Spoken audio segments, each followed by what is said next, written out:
दिनैनि बोथोरा थारैनो जोबोद समायना, गोजोन आरो सुदेम।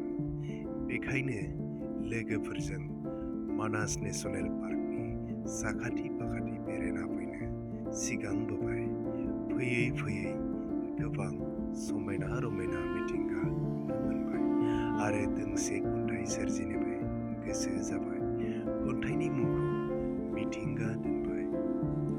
बे बुहुमाव मिथिंगा बिखायाव थायो जों रंजा बाजा।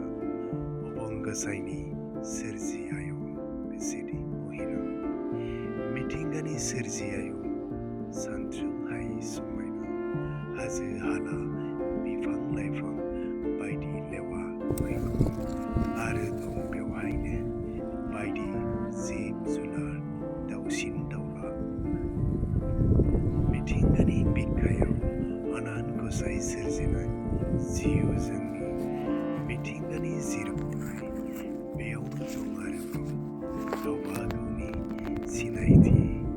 खोलो खोलो बारजों दाउसिन दाउलानि बिरनाय मेथाइ खननायजों गोसो जोंनि बिरलाङो। जिरि जिरि दैसा निजिराजों गोसो जोंनि बोहैलाङो। उदां मिथिंगायाव हाय बेसेदि मोजां जोंनि बे दुनिया आरो लोगोसे मिथिंगानि समायना महरजों साथिफबनाय। फैयै फैयै जोंनि बेरायनायाबो जोबनानै फैयो। लोगोसे लामानि गंसे साहा गलायाव साहा कापसे लांनानै गरसे